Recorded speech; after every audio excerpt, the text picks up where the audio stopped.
हमारे सामने question number 21 है। कहता है कि निम्न में से किसने प्रकार्यवाद को व्यक्तिवादी प्रकार कहा है। Option A Merton, option B Brown, option C Davis, option D Malinowski. Question number 21 हमारे सामने है। इसका सही जवाब जो जाएगा वह ऑप्शन नंबर डी जाएगा। प्रकार्यवाद को व्यक्तिवादी प्रकार कहा है मेलिनोवस्की ने। ठीक है, याद रखेंगे ये क्वेश्चन का सही जवाब ऑप्शन नंबर डी होगा। क्वेश्चन नंबर 22 है कि निम्न में से किसके अनुसार प्रकार्य के वे अवलोकित परिणाम हैं जो कि सामाजिक व्यवस्था के अनुकूल या सामंजस्य को बढ़ाते हैं। क्वेश्चन नंबर 22 सही जवाब अगर मैं आपसे बात करूं तो आर के मर्टन है। ऑप्शन नंबर आपका बी करेक्ट जवाब होगा। वहीं बात करें क्वेश्चन नंबर 23 के बारे में। 23 हमारे सामने है। प्रश्न कहता है कि निम्न में से किसने प्रकार्य को संपूर्ण के अनुरक्षण और कल्याण के अंश के योगदान के रूप में परिभाषित किया है। क्वेश्चन नंबर 23 सही जवाब आपका होगा ब्राउन, ऑप्शन नंबर ए। क्वेश्चन नंबर 24 हमारे सामने निम्न में से किसके अनुसार प्रकट प्रकार्य वे होते हैं जो अभिष्ट और अभिज्ञात होते हैं और अप्रकट प्रकार्य ना ही अभिष्ट हैं और ना ही अभिज्ञात है। क्वेश्चन नंबर 24 का सही जवाब जो जाएगा वह ऑप्शन नंबर ए जाएगा। वह स्टेटमेंट जॉनसन्स का है। किसका है? जॉनसन का है। Option number A is the right answer. Question number बात करेंगे 25 के बारे में कि नव प्रकार्यवाद की अवधारणा किसने दी है।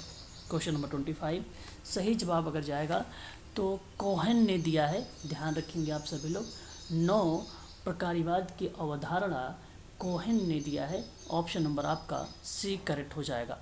क्वेश्चन नंबर बात करेंगे 26 के बारे में। प्रकार्य और दुष्प्रकार्य की अवधारणा किसने दी थी। प्रकार्य और दुष्प्रकार्य की जो अवधारणा है वो किसने दिया है। ऑप्शन नंबर आपका सही जाएगा यहाँ पर मेरियन जे लेवी ने दिया है। ऑप्शन नंबर पहला करेक्ट होगा। यूजीसी नेट में जो 14 मार्च 2023 को पेपर हुआ था, एक प्रश्न आप लोगों से प्रकार्य से पूछा गया था। ध्यान रखेंगे आगामी ये जो एग्ज़ाम होने वाला है जून में यूजीसी नेट का एग्ज़ाम है और एमपी सेट का एग्ज़ाम है। इसमें भी आप लोगों से प्रकार्य से प्रश्न पूछे जा सकते हैं। इसका टॉपिक मैं आप लोगों से जो है कवर करवा रहा हूँ। शाम की क्लासेस में 8:30 और एक क्लास चल रही है 6:30, उनमें आप लोगों को जो है पूरा सिलेबस कवर किया जा रहा है। बात करेंगे क्वेश्चन नंबर 27 के बारे में। वी प्रकार्य की अवधारणा किसने दिया है। क्वेश्चन नंबर 27 हमारे सामने है। सही जवाब इसका जाएगा ऑगबर्न। बात करेंगे क्वेश्चन नंबर 28 के बारे में। यूनोमिया और डायनोमिया की अवधारणा किसने दी थी। क्वेश्चन नंबर 28 सही जवाब जाएगा ब्राउन का। क्वेश्चन नंबर 29 है कि प्रकार्य आदेशक की अवधारणा किसने दी थी। क्वेश्चन नंबर 29 सही जवाब जाएगा पार्सन्स ने दिया था। Option number D. Question number 30 हमारे सामने है।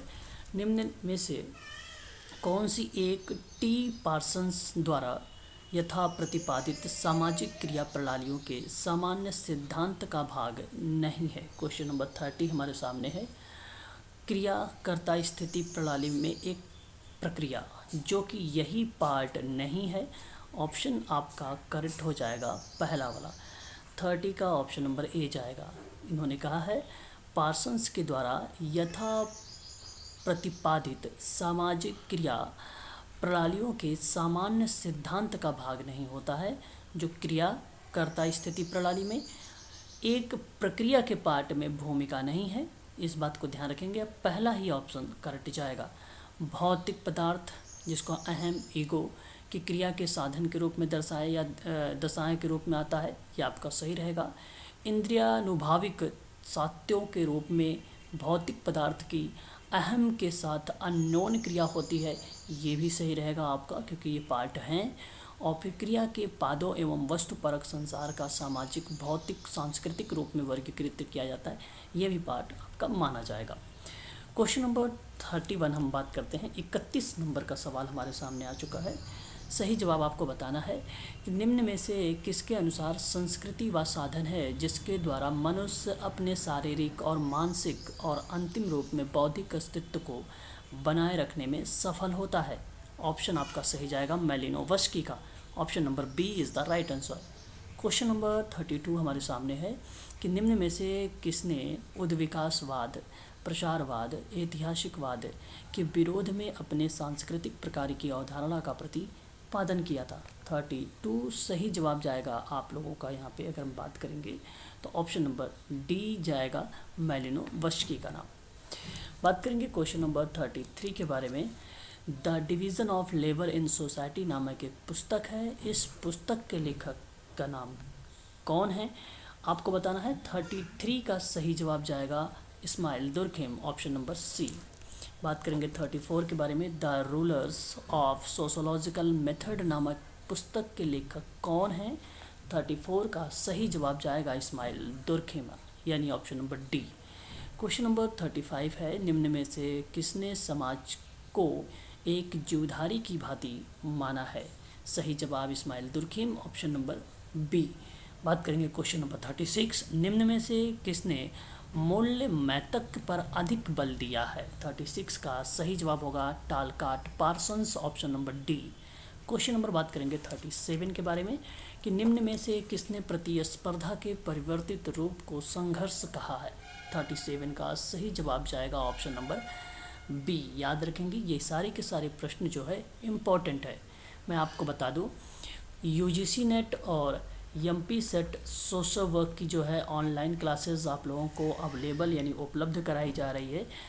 एमपी सेट और यूजीसी नेट की क्लास चल रही है 8:30 शाम को और एक क्लास आप सभी को प्रोवाइड कराई जा रही है एमएसडब्ल्यू के आधार पर। बेसिक कॉन्सेप्ट क्लियर किया जा रहा है 1 PM।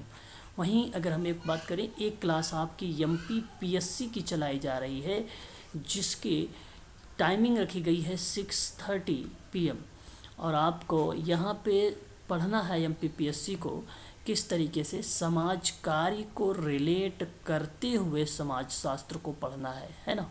किसको समाज कार्य को रिलेट करते हुए समाज शास्त्र को पढ़ना है। यह चीज़ आपको ध्यान होना चाहिए और पता भी होना चाहिए आप लोगों को क्योंकि यहीं से प्रश्न आप लोगों से पूछे जाने वाले हैं एग्ज़ाम में। आपको एक और बात बता दूं कि एमपीपीएससी हो या आपका यूजीसी नेट या एमपी सेट हो इसकी पीडीएफ आप लोगों की टेलीग्राम में ओपन नहीं हो रही थी। डीओसी करके कुछ इस तरीके से आप सभी के फ़ोन में एरर्स आ रहे थे पीडीएफ को लेकर। तो मैं आपको बता दूं कि यही पीडीएफ आप लोगों को अब जो है एडिट करके भेजा जाएगा व्हाट्सएप ग्रुप पे क्योंकि व्हाट्सएप ग्रुप में आप सब की जो पीडीएफ है वो सही तरीके से ओपन हो रही है। तो टेलीग्राम तो बना रहेगा लेकिन आप लोग टेलीग्राम में ज्वाइन रहें, ठीक है। और व्हाट्सएप ग्रुप में जो है आप सभी की पीडीएफ पहुंच भी गई है। यूनिट नंबर 1 की पीडीएफ मैंने सारी भेज दिया है। यूनिट नंबर 2 की पीडीएफ भी आपके पास भेज दिया है व्हाट्सएप ग्रुप में और यूनिट नंबर 3 की पीडीएफ भी आपके व्हाट्सएप ग्रुप में मैंने भेज दिया है, ठीक है। यदि कोई बच्चा अगर पीडीएफ कर पीडीएफ नहीं ओपन वगैरह हो रही है या यदि नहीं मिल पा रही है तो आप मुझे जो है पर्सनली मैसेज करें, मैं आपको पर्सनली उस पीडीएफ को भेजूंगा, ठीक है। याद रहे पीडीएफ भी आपको ध्यान देना है और जो मैंने नोट्स बनवाए हैं उन नोट्स को भी आप लोगों को रिवीजन करते रहना है। चलिए आगे बात करते हैं क्वेश्चन नंबर 38 के बारे में। निम्न में से किसके अनुसार संघर्ष सहयोग से एक क्रॉस पर काटता है। 38 का सही जवाब जाएगा मैकआइवर एंड पेज। बात करेंगे क्वेश्चन नंबर 39। निम्न में से किसने जीवन जीने के साधनों में कमी को संघर्ष का मुख्य कारण माना है। सही जवाब जाएगा ऑप्शन नंबर सी माल्थस ने। बात करेंगे क्वेश्चन नंबर 40 के बारे में। निम्न में से किसके अनुसार बलशाली जीवित का सिद्धांत संघर्ष का मुख्य कारण है। क्वेश्चन नंबर 40 सही जवाब जाएगा डार्विन ऑप्शन नंबर ए। क्वेश्चन नंबर बात करेंगे 41 के बारे में। निम्न में से किसने संघर्ष के 2 प्रकार बताए जिनका नाम है आंतरिक और बाह्य। तो सही जवाब इसका जो जाने वाला है option number A MacIver and Page. Option number पहला ही करेक्ट जाएगा। मैकआइवर नहीं कहेंगे, केवल वनली पेज बोलेंगे, पेज का ही नाम यहाँ पे करेक्ट रहेगा। 41 का सही जवाब अगर मैं आप लोगों से बात करूँ नहीं, संघर्ष में आंतरिक और बाह्य की बात हो रही है ना, आंतरिक और बाह्य की बात होती है तो कोज़र का नाम आएगा, पेज नहीं आएगा, कोज़र का नाम आएगा। Option number D is the right answer, correct होगा यहाँ पे। बात करेंगे ग्लीन, और ग्लीन ने संघर्ष के कितने प्रकार के रूप में जो है वर्णन किया है, जिसने बताया है। तो ध्यान रखेंगे ग्लीन, और ग्लीन के अकॉर्डिंग अगर हम लोग बात करेंगे तो कुल टोटल उन्होंने 5 प्रकार के बताए हैं। ऑप्शन नंबर बी आपका करेक्ट रहेगा। एक का नाम था वैयक्तिक, दूसरे का नाम था प्रजाति, तीसरे का नाम था वर्ग, चौथे का नाम है अंतर्राष्ट्रीय, पांचवें का नाम है राजनीति। हालांकि मैं इन पर आप लोगों से व्याख्या ऑनलाइन क्लास में करता हूं, वहां पे नोट्स बनवाता हूं, परंतु आप लोग यहां पर थोड़ा सा देख लीजिए। बाकी इन प्रश्नों पे मैं व्याख्या आप लोगों से करूंगा जब ये टॉपिक आपका कवर होगा, जस्ट उसी के बाद इन प्रश्नों पर भी बात आप लोगों से मैं करूँगा। बात करूँगा क्वेश्चन नंबर 43 के बारे में। सिमेल ने संघर्ष के कितने प्रकार के स्वरूप को बताया है। सिमेल ने, ध्यान रखेंगे, संघर्ष के 2 बताए हैं, जिसके अंतर्गत दोनों का नाम एक का नाम आता है वास्तविक और दूसरे का नाम आता है अवास्तविक। ऑप्शन नंबर आपका करेक्ट रहेगा यहाँ पर, सेकंड वाला। क्वेश्चन नंबर 44 है, निम्न में से किसके अनुसार पूंजीवाद है जो श्रमिकों का शोषण करने के उपयोग में लाया जाता है। क्वेश्चन नंबर 44 का सही जवाब जो जाने वाला है वो option number C, Karl Marx का जाता है। Option number C is the right answer. Question number 45 की बात करेंगे, निम्न में से किसने श्रमिक वर्ग को ही अस्थायी रूप में पूंजीवादी वर्ग का जन्मदाता माना जाता है। 45 का सही जवाब ऑप्शन नंबर ए जाएगा, कार्ल मार्क्स का नाम। बात करेंगे क्वेश्चन नंबर 46 के बारे में, निम्न में से किसका संघर्ष सिद्धांत मूलतः सत्ता के संबंधों पर आधारित होता है। क्वेश्चन नंबर 46 सही जवाब ऑप्शन नंबर सी होगा, डोरेनडॉर्फ का नाम आएगा। Option number C is the right answer. बात करेंगे क्वेश्चन नंबर 47 के बारे में, conflict sociology towards an explanatory science नामक पुस्तक के लेखक कौन हैं। 47 का सही जवाब जाएगा आपका कॉलिंस। ऑप्शन नंबर 47 में बी करेक्ट माना जाएगा, कॉलिंस। क्वेश्चन नंबर 48 है, निम्न में से कौन स्रोतों को शक्ति का आधार मानता है। ठीक है, क्वेश्चन नंबर 48 सही जवाब आपका जाएगा, स्रोतों को शक्ति का आधार मानता है, तो कॉलिंस का ही नाम आपका करेक्ट जाएगा। 48 में डी करेक्ट होगा। 49 निम्नलिखित में से किसने संरचनात्मक भाषा विज्ञान को विकसित किया है। ध्यान रखेंगे 49 भी सवाल हमारे लिए इम्पोर्टेंट है। इसका सही जवाब जाएगा ऑप्शन नंबर ए, सॉशर का नाम आता है।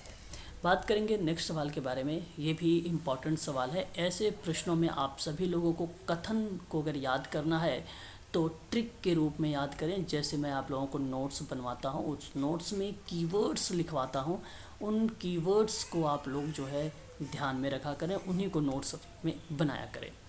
ठीक है, तो यदि आप ऑनलाइन क्लास लेना चाहते हैं यूजीसी नेट की और एमपी सेट सोशल वर्क की, जिसका एग्ज़ाम जून 2023 में है, तो आप हमसे संपर्क कर सकते हैं 8506031308 पर।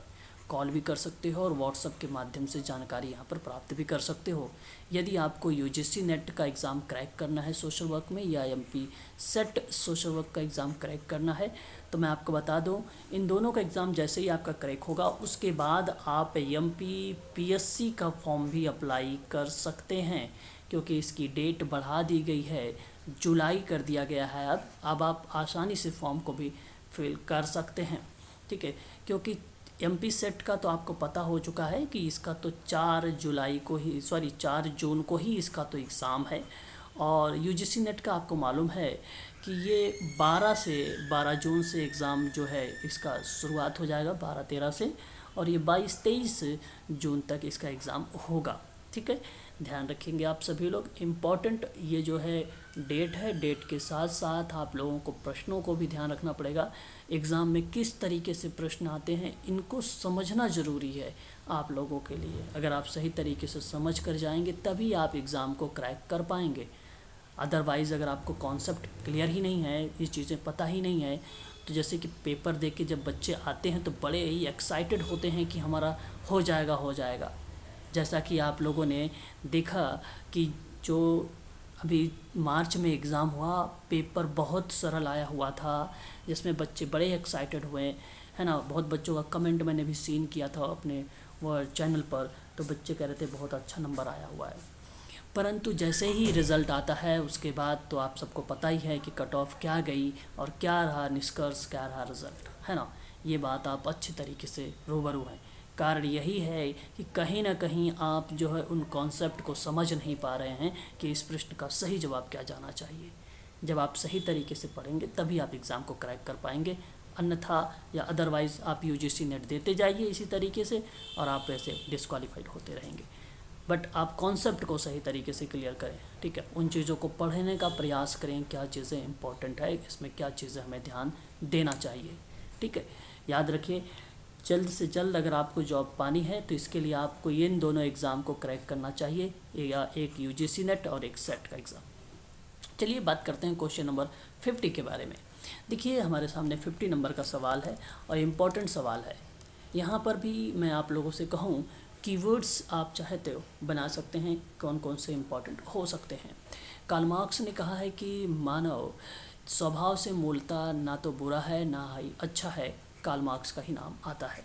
एक बात ध्यान रखेंगे, इसकी एक किताब है वेयर करके, वेयर एंड जो है कहाँ और अभी, ठीक है, सॉरी यहाँ नाम आता है, यहाँ और अभी। यहाँ एक कॉन्सेप्ट आता है इसका, यहाँ और अभी। ये एग्ज़ाम में आपको जून 2023 में श्योर है कि इससे प्रश्न आप लोगों से पूछा जाएगा। ये कॉन्सेप्ट कार्ल मार्क्स का है, ठीक है, याद रखेंगे। और मनुष्यों ने विश्व के बारे में इतनी अधिक समझ प्राप्त कर ली है कि प्रकृति को अब रहस्यमयी समझा जाना समाप्त हो गया है। बात तो सही है। सही जवाब आपका यहाँ पे जो जानने वाला है वो कार्ल मार्क्स का जाएगा। किसका नाम जाएगा? कार्ल मार्क्स का जाएगा।